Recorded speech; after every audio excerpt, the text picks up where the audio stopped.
This conference will now be recorded. Reverend Brian Hickman from New Center Baptist Church will provide the invocation, and I'm going to ask to see if Pierce to shield us and pledge allegiance. Brian?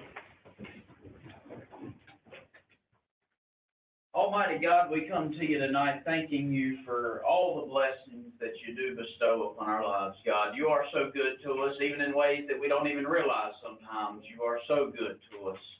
And Father, I pray a special prayer tonight over this meeting. Lord, I pray for each commissioner of this county, God, that you provide them wisdom, which only comes from you. Scripture tells us that the knowledge and understanding only comes from you, God, and we thank you for that. And Father God, once again, we thank you so much for everything that you do for us, and most of all, we thank you for sending your Son, Jesus Christ, to provide a way of salvation for each and every heart that believes. In Jesus' name we do pray. Amen. Amen. Pledge allegiance to the flag of the United States of America and to the republic for which it stands, one nation, under God, indivisible, with liberty and justice for all. Thank you, Brian. Thank you, Cecilia. Well, before we conclude the consent items and the agenda,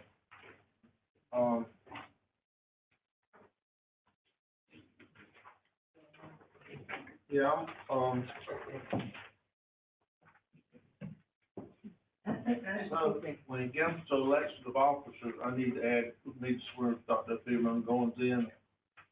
So I'm gonna, that'll come right before the elections of the board officers, okay? And I'm going, with board permission, I'm gonna remove the closed session item. Second. Amen.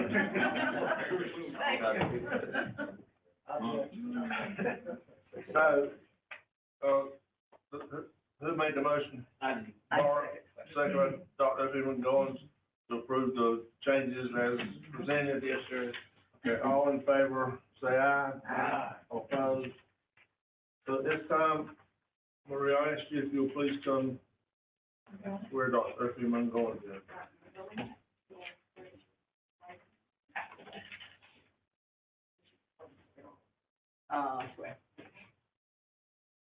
Do you solemnly swear that you will support the Constitution of the United States, so help you God? I do. Do you further solemnly swear that you will be faithful and bear true allegiance to the state of North Carolina and to the constitutional powers and authorities which are or may be established for the government thereof, and that you will endeavor to support, maintain, and defend the Constitution of North Carolina, not inconsistent with the Constitution of the United States, to the best of your knowledge and ability, so help you God? I do. Do you further swear that you will well and truly execute the duties of the office of County Commissioner according to the best of your skill and ability, according to the law, so help you God? I will. Thank you. Congratulations, Doc. All right. So at this time, I'll turn it over to our attorney to elect the officer for the board of commissioners. Thank you, Mr. Chairman. All right, now nominations are now in order for the office of chairperson. I make a motion, Mr. Bullock. Dr. Bullock? Mr. Johnson, I'll make a recommendation for, Mr. Peterson, and I'd like to say that in a preference here, if I may. We've had a lot going on this year, as you all know. A lot of it is still going on. Hopefully soon we have a new county manager, and the chairman has been the interim and the chair. And once we do pick whom we pick as the new county manager, a lot of time has got to be spent with the current chair and the interim, Mr. Peterson. And I think in the best interest of the county and the commissioners, I think he should be the one going forward because he has more knowledge about a lot of the meetings that's been involved. Preference, that is the reason I picked him as chairman. Any further nominations? I make a motion that we post on the said team name, and at the same time, like to say that you can learn as you go, And those who working now does not mean they have to get a break. They can still be made be active in the duties. Mr. Attorney, what is the definition of monopolized, Monopolize. Monopolized? Yes. Well, when there's, it could be in different contexts. To What does that dominate, got to do with nomination? Yeah, dominate? So I have two nominations, correct? Yeah. I have Mr. Bullock, and Mr. Peterson. Hearing no further, nominations, and without objection, nominations are to be closed. All right, those in favor of Arthur Bullock for chairperson, say aye. Aye. 1, 2, 3. All right. Those say in opposition, say nay. Aye. All right, got 3 nays, 6 nays, 1 nay. Now, those in favor of Mr. Chairman Peterson for chairperson, say aye. Aye. Those in opposition, say nay. Nay. Raise your hands, please. They didn't put their hand up. You got their vote. 6-3. The ayes have it. Congratulations, Mr. Peterson. Thank you, sir. I can get with you on. Okay. I entertain a motion for the vice chair. I nominate, Dr. Mongoin. I nominate Ray Britt. She's in class. I have done that. I'm busy. I nominate, Mark.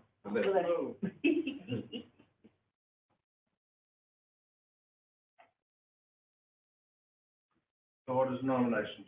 I make a vote close. Last two names. I make a motion that, Dr. Ellis, he's already there, let's say it. Okay. Making motion close with last two names. Ready, Ms. Ellis. So, nominations are closed. All in favor of Ray Britt, raise your right hand. All opposed?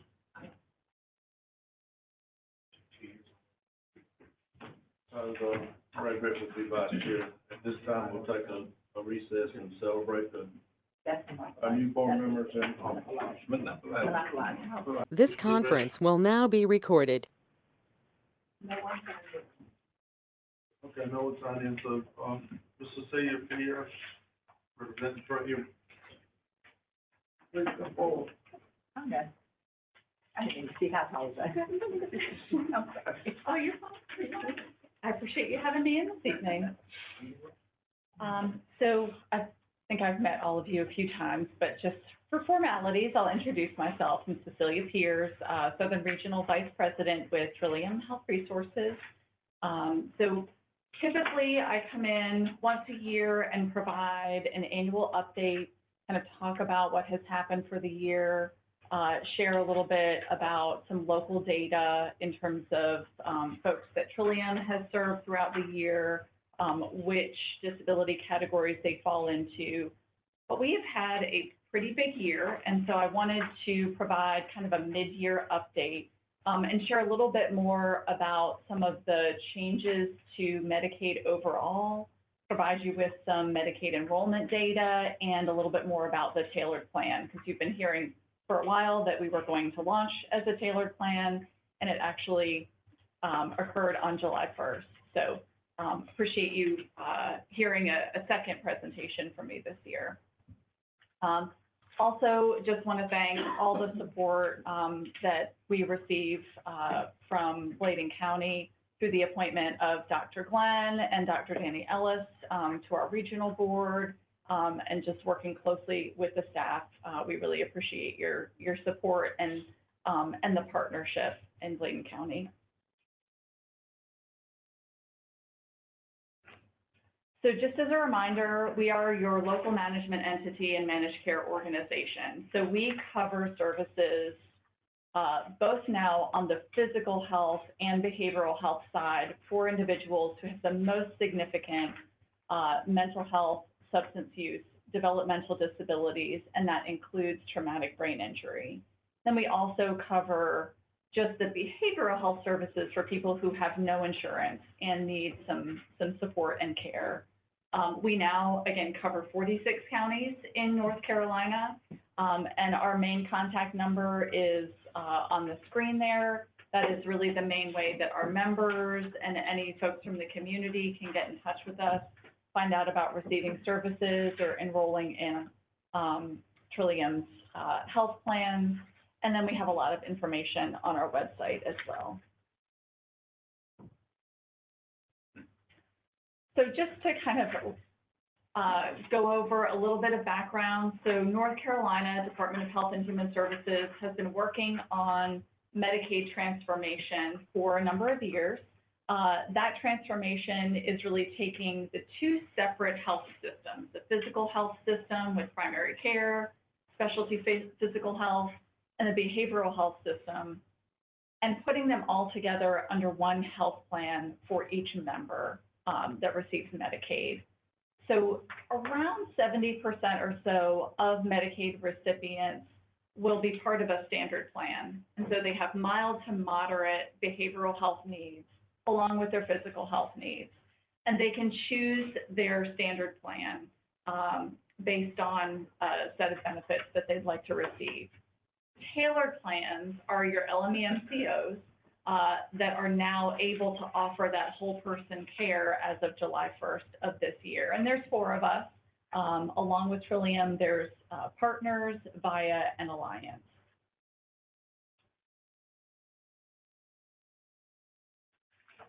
So one thing I hear often is, or we get asked fairly often, what are the differences between the standard plans and the tailored plans?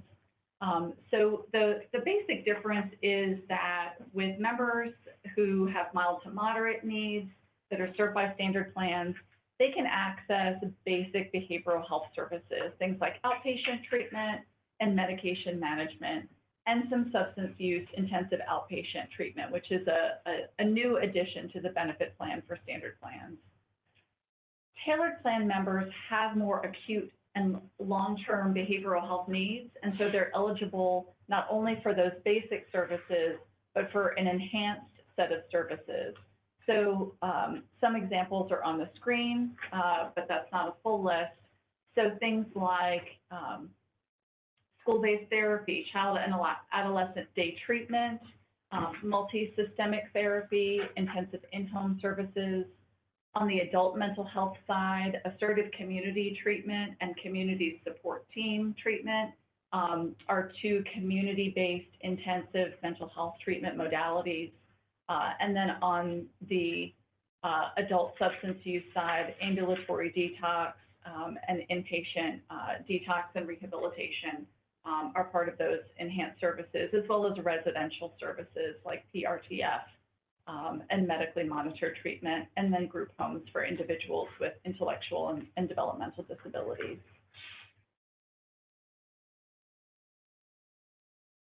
So all of the LMEMCOs, post-consolidation for Trillium, were able to launch as tailored plans July 1st of this year. So we generated a physical health network to cover those physical health benefits for our members, and now we're able to offer that whole person care. We're also offering a couple different service lines in addition to that physical health care, and that is non-emergency medical transportation. So for our tailored plan members, they can now call us to schedule their rides to their medical and behavioral health appointments. We are managing the pharmacy benefits for our members, both on the physical and behavioral health side. So individuals, when they go to the pharmacy, they present their Trillium card and they have their benefits, pharmacy benefits covered. Durable medical equipment, all of those supplies that our members need to live comfortably, and then long-term services and support. A long time ago, like what? So things like nursing home, in-home health care, services for folks who need long-term care. Good question. So one of the key pieces of us operating as a tailored plan is that we really want to support members in developing that whole person plan of care and then monitoring how they approach that plan, how they engage with their treatment providers so that they remain stable throughout the year. Previously, we had care coordination. So if someone had a crisis, they were assigned to a care coordinator. We would try to get them through that crisis short term. They'd be handed off to a provider, and then we'd step back and let the provider manage their care. We're taking more of an ownership of that person's care, and we're also helping members to educate themselves about how to manage their own care and access community resources to support their social health needs as well. So with tailored care management, that is provided both by Trillium, the health plan, and care management agencies. So there is right now one care management agency in Bladen County that is providing that care management service. We expect there to be more. The state has a plan to essentially have us expand tailored care management provider-based services so that we are providing around 20 to 30% of the tailored care management, and our network of providers is covering about 70 to 80% of the care management services. So we develop that plan of care, we monitor it throughout the year, we look at how our members are utilizing services, adjust in terms of locating other providers or other services ongoing. And our care teams have expertise both on the physical health and behavioral health side. So we have nurses, we have occupational therapists, physical therapists, doctors, so that we can really look at those physical and behavioral health needs together. So tailored plans cover certain benefit plans exclusively that are available through the state. A couple of those are listed here. The Innovations Waiver Services is a specialized set of services that are highly enhanced for individuals with intellectual and developmental disabilities. Folks qualify for that set of services when they reach the level of needing an institutional level of care, but can live in the community with a significant amount of support. And so those services are limited in terms of a state budget that's set aside. There's a long waiting list for those services. So we're still seeing members who are missing out on care that they need. And we're hopeful that the state will continue to fund additional waiver slots, as they're called, in order for more people to get access to those services. The 1915I service is part of the 1115 waiver that actually brings more of those home and community-based services to members. And it particularly does benefit people who are waiting for those waiver slots because some of the services in that benefit package mirror the Innovations Waiver services, but the hours might be a bit less. So it provides kind of a middle level of support for them while they wait for Innovations Waiver services. The state is also expanding the TBI waiver across the state. That's expected to happen sometime next year. So we're ramping up our recruitment for more providers that have expertise in traumatic brain injury, particularly the neurological providers that offer that specialized support. And so we offer some of those services now, but we hope to expand significantly next year. And then some of those state-funded services for people who don't have insurance or are underinsured in certain areas.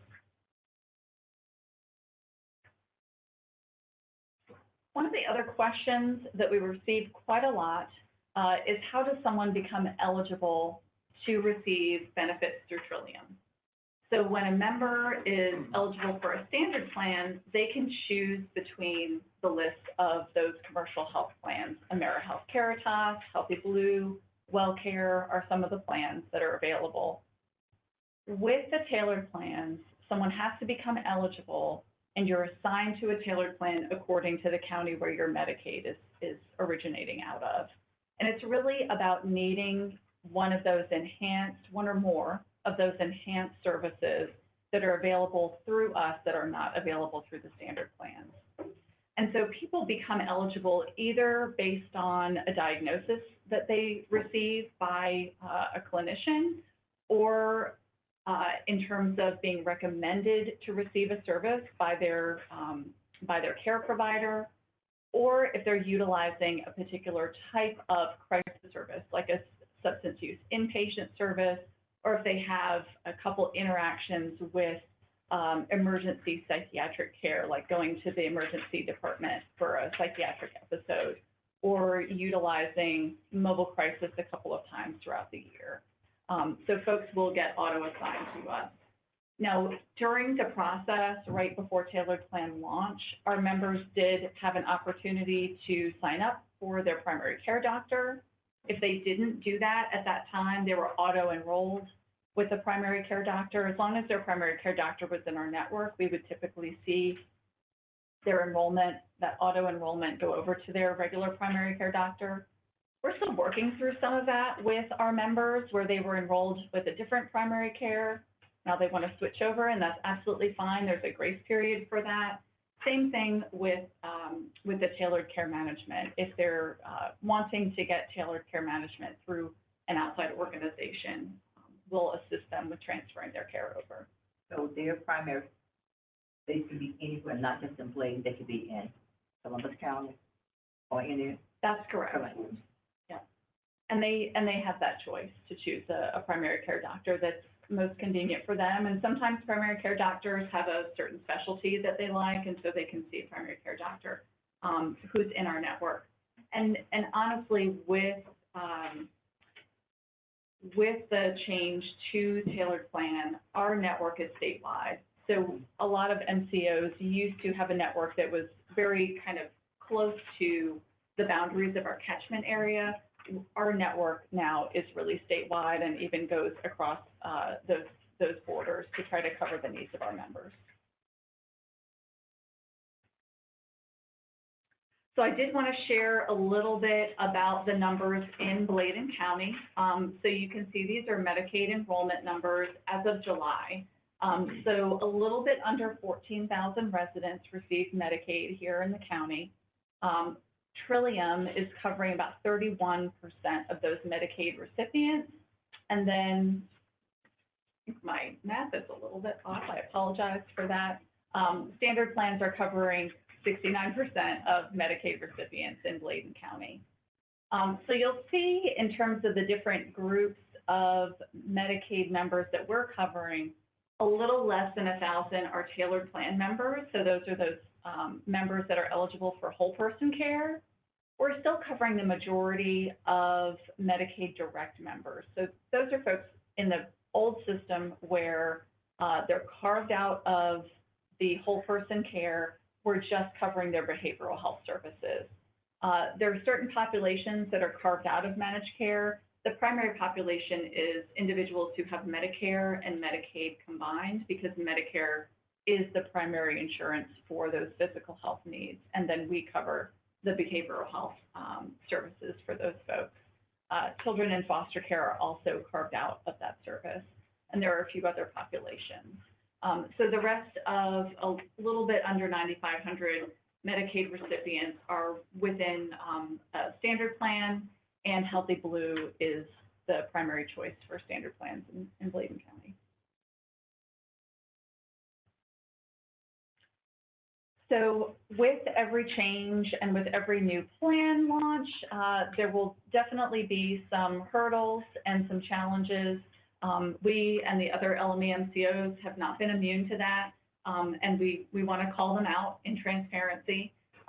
So just, I know we're far past July, we're about 4 months into tailored plan launch, but just so you can see the difference in the call volume, it increased almost double from June into July once we launched the tailored plan. It has slowly trickled down, but it is not at the pre-tailored plan level. So in September, which is the latest data I have, it was around 12,000 calls a month. So it's still quite a few over what we were used to, and that has impacted our ability to answer those calls within the expected 30-second time frame. just to be perfectly honest, it's taking us longer to get off the phone with the member and pick up that next call, run the calls through our queue. We've made some adjustments in how we are answering the phone. We have a few automated prompts to get people where they need to go. So if you're calling and you want to schedule an EMT appointment, you select one and you're taken to a scheduler for your emergency Medicaid transportation. If you are calling for the nurse line, you might be directed to press 2 and then get connected to the nurse line. So we're trying to direct calls a little more intentionally so that we can reduce that call time or that wait time down and start to get back to what we were used to, which is typically we would answer calls within 15 seconds or less. The good news is that we are still able to pay 100% of our claims within 30 days. And most of our claims, I think somewhere between 95 and 99% of the claims are coming in clean, which is no mistakes on the claim.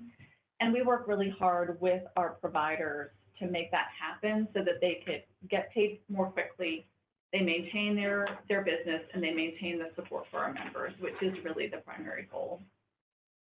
We also knew that there were going to be some hiccups with transportation.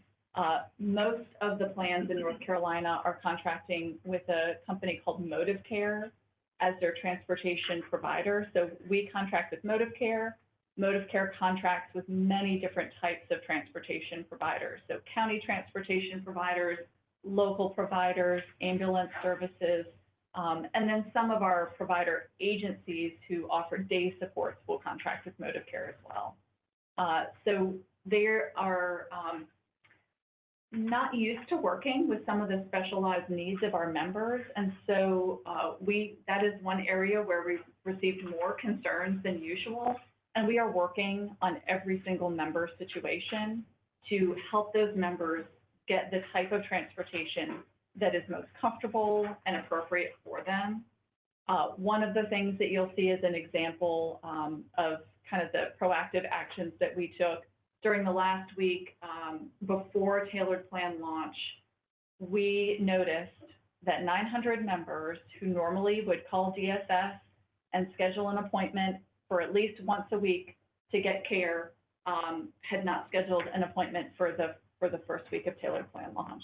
And so we gathered up a team of folks within Trillium, made calls to those members, and got their transportation scheduled and back on track so that they wouldn't have a disruption in care. So those are some of the things we tried to do. During the first and second weeks of tailored plan launch, we paid about $1 million in claims for pharmacy benefits. As of mid-October, it was about $83 million. So that's just one example of the volume of claims that we are now paying as covering both those physical and behavioral health needs.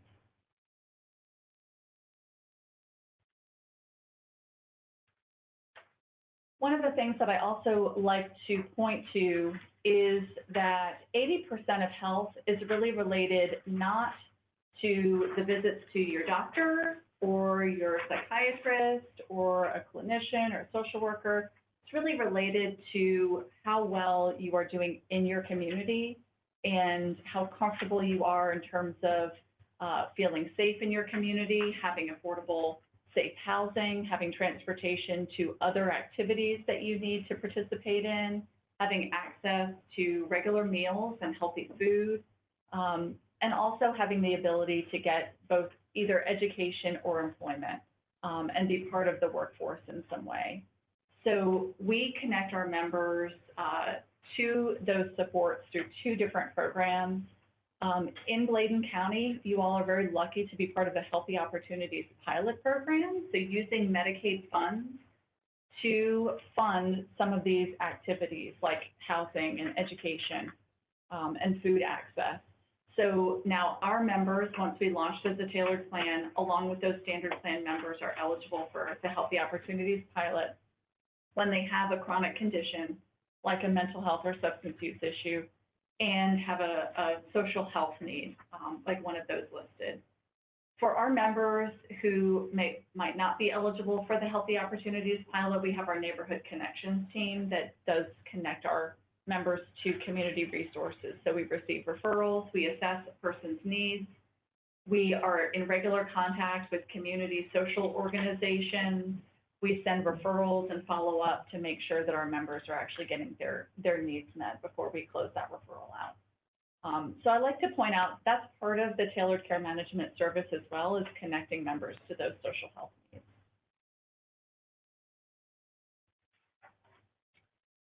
And then last but not least, even if you're not a Trillium member, we provide some support to the community at large, because we know it takes a community to build mental health, to help people get connected to substance use treatment when they're ready to make a change and access services.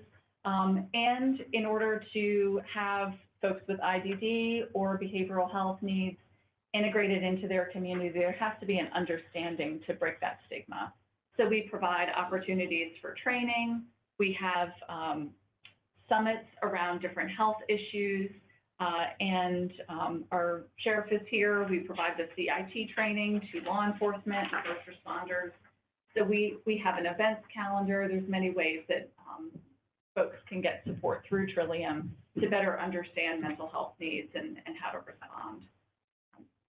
And I think the last slide is just some of our call center numbers so that folks know how to access care when they need it. And if nothing else, if someone is in a behavioral health crisis, they can call us or they can call 988 and get connected, because we want to see people get the access to services they need so that they don't harm themselves or others, and they get the right care at the right time. So that is the end of my update for you all, and I'm happy to take any questions. Mr. Chairman? Excuse me. Most of your assistance is given to Medicaid recipients. That's correct. So how does someone that does not have Medicaid apply for assistance through Trillium? They can call us up if they have no insurance, or if they are underinsured and their doctor is recommending behavioral health care, they can call us up and get enrolled in that state-funded benefit plan. So there is no online application or nothing like that? There's not an online application. They are certainly welcome to reach out to us online. And if the question, there's an info@trilliumnc.org email address. So if they email that email address, that's their preference, that will get directed to our eligibility and enrollment team, and we will reach out to them that way.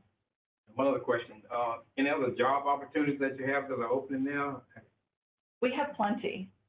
So they're all posted on our website. There's a careers section on our website. You have to scroll down to the bottom of the website, but we almost always have job postings.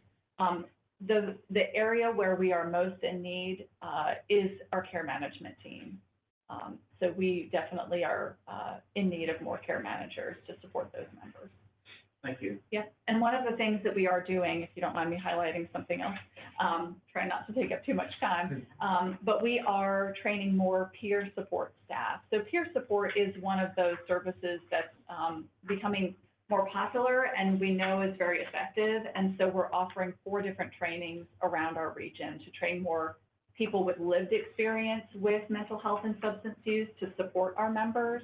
People feel more connected to services that way, so we're offering those trainings, and that information is available. For the local citizens that you're talking about. That is for local citizens to get peer support training. They do have to have a personal experience with mental health or substance use treatment, but that is for anyone who has that experience who wants to get that training and have a job in the field to get that training.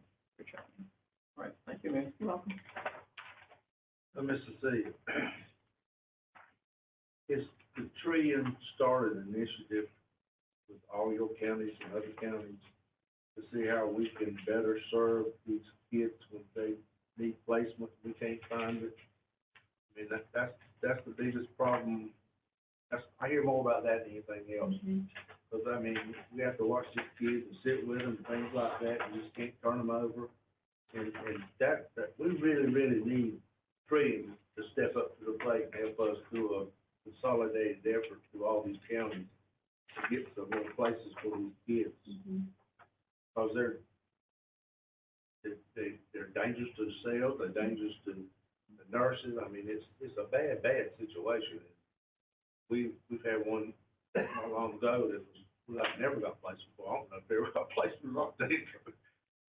I think that child did, because I think I got looped in on that to make sure that we were assisting in every way possible.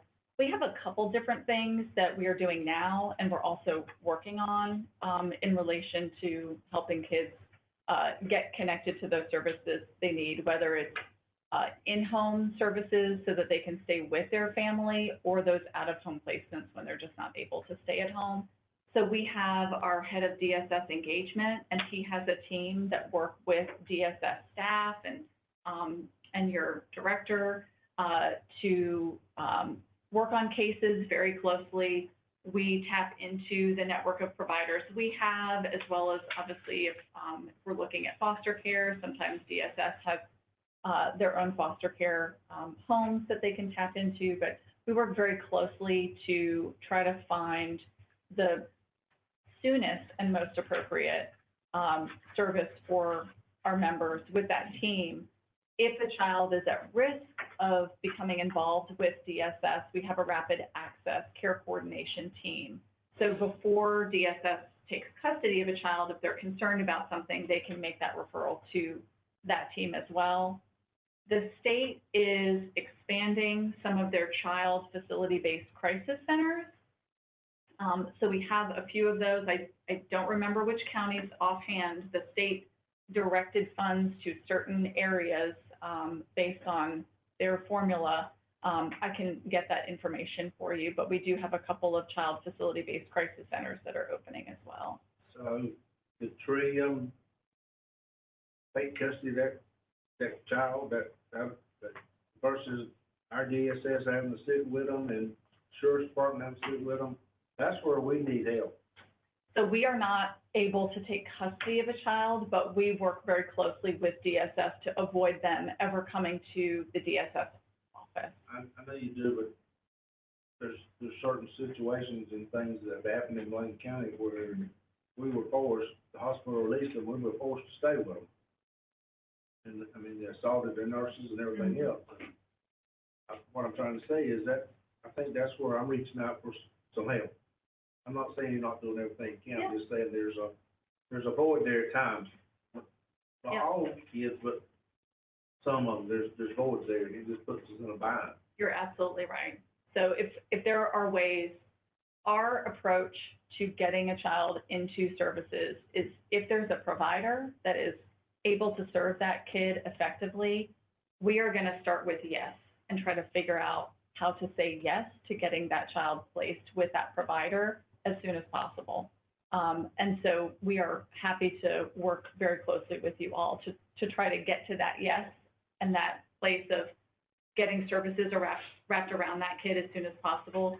Sometimes it does take longer than we would like and your team would like. So I just want to acknowledge that you're right about that. And what I'm saying is, because the three of them lead the effort to see if we could push this on up to Raleigh or somewhere to see if there's something that we could do differently is all I'm asking. Sure, absolutely, And yeah. I think we would be certainly entertained to be the co-lead or lead or whatever, but I think that's an issue. Yeah, It's an authority issue, what it boils down to.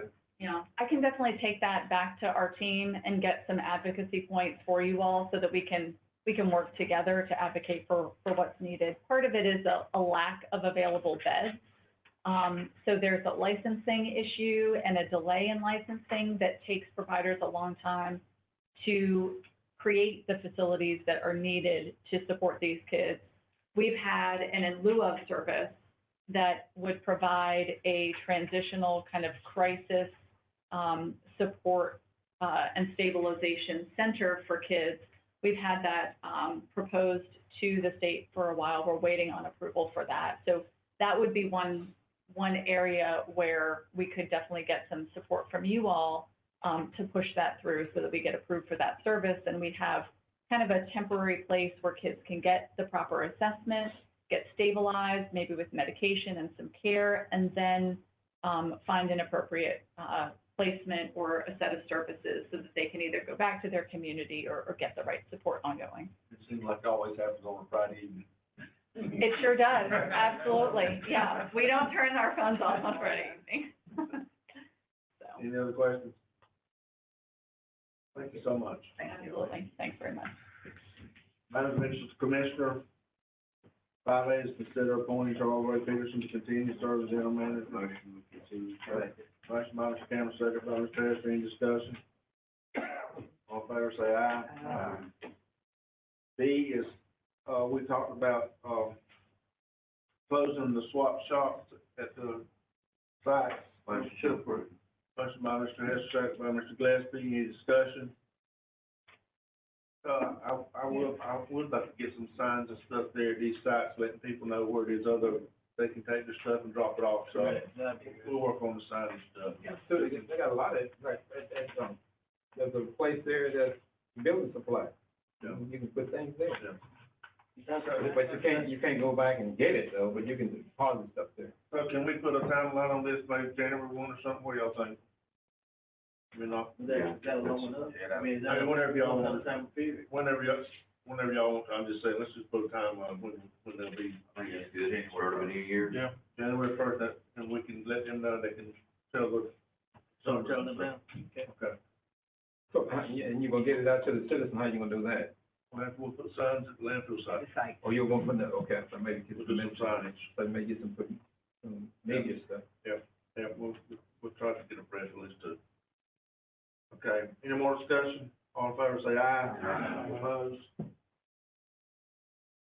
C is considering the approved 2025 commissioner meeting dates. Motion approved. Motion by Mr. Bullock, second by Mr. Hester, any discussion? All in favor, say aye. Aye. All opposed? Now, is there any commissioner got anything? Oh, okay, we got to go to D. D, so D is consider approving the, contract with Catlin Engineering to do the proposed, White Oak Levee repair plan. Motion approved. Motion by Mr. Cameron, second by Mr. Gillespie, any discussion? I am hoping to get this money back, Yeah. but we got to have it started. All in favor, say aye. Aye. Opposed? Annual review of conflict. something we do every year. I was, Motion second, that's Bob. It's just, you don't have an issue. just for review. No, just review. Just for review. So we gotta review those Sorry, thank you. conflict of interest, code of ethics, and the rules of procedures. Please look those up. So James could tell. Okay. So any commissioner, anything now? Industrial, 6A is Industrial Facility Pollution Control Finance Authority 1. Anybody got a name? With budget table. Motion to table. Second. Mr. Burns Gillespie, second Mr. Bullock, table. All in favor, say aye. Aye. All opposed? And advisory appointments for December 16th. I do need, if anybody knows, anybody who's from that, Bladen County, I need one or two more, if I got it, though. You about got it? If everybody knows anybody. I wouldn't mind doing that, actually. Okay. Great. You know, I don't mean to bring it last minute, but I looked at through the streets, they have families that are keeping the city, their roads clean. Maybe some of them might be interested in, participating, because they already have their sign. And they are actually cleaning the area, so. I'll get a place on, I know the ground fam, I'll ask them. And then I saw the Smith fan, Okay. different places, and And that, I think that's one thing, what this team used to do was sort of organize things like that. yeah, so that might, So that's good if we get that going back. try to talk to them, I'll ask them. That's Okay. about it, yeah.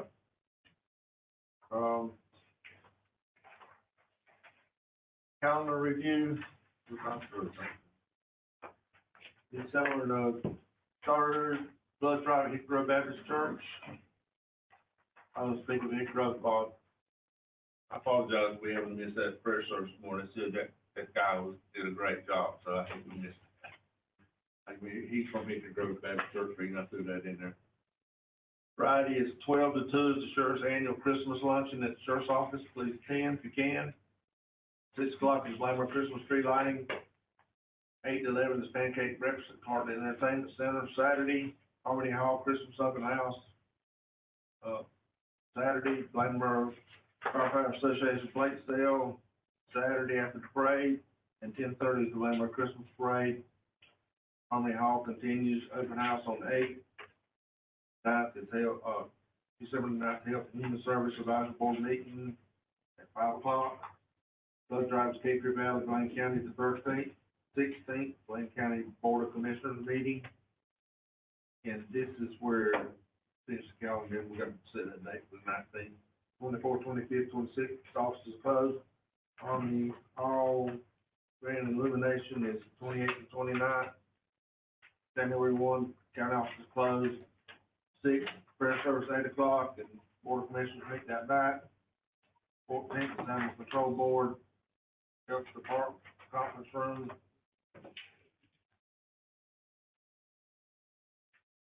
And up to the public, Animal Control Board meeting. This Bladen County Youth Focus Pageant, say the date is 18th. County office is closed on 20th. Martin Luther King Parade starts at 11 o'clock downtown Wichita. And Board of Commissioners will meet the 21st, 6:30. So, at this time, we'll entertain a motion for a meeting on December the 19th at 6 o'clock. Second. 6 o'clock, is that what we said? Is that good, everybody? Yeah. Okay. Any discussion? Not on that regarding, but on special meeting regarding. Personnel? December 19th, that's not public. That's closed to us. Oh, no. December 19th. Yeah, right. Yeah, public meeting, yeah. Oh, December 19th, 6 o'clock, we'll have a meeting for closed session personnel. the motion is second. Dave, he did. Yeah. Cameron made his motion. That'd be a public meeting, I can get that. Yes. Then do no closed session. Second. Mr. Cameron, made the motion, Mr. Cameron made the motion, who seconded? I did. It don't matter. It doesn't matter. Okay. Talk, Mr. Bullock. All in favor, say aye. Aye. All opposed? Mr. Chair, I just want to ask about this calendar Okay. for this year. I'm just questioning, that's all. Is it typical that you always close on Christmas Eve and the day? Why wouldn't they not do it and change that, give the 27th that option and give them the days off like that? I mean, and just you only follow the state. Thank you. Gotta give some time. We can get it off next year, 4 days. I can't do it. We gotta work on this one. Okay, Mr. Cameron. In fact, we'll have today, it messes with resources. Mr. Cameron. I promised my son I would mention, he spoke here a couple meetings ago about the disc golf thing, and they had their first tournament in the county. 63 people come from out of the county to participate, and he is actually speaking at the Elizabethtown town meeting tonight about that. Good, thank you. Good turnout, sounds like. I know they had this travel ball tournament at the county park too, this past month, so I ain't heard no results on that, but the reviews I heard were good. Yeah. That's something we're talking about doing, just play close ball. Anyone else got anything? Entertain a motion to adjourn, so. All in favor, say aye. Aye. The next year, what's that?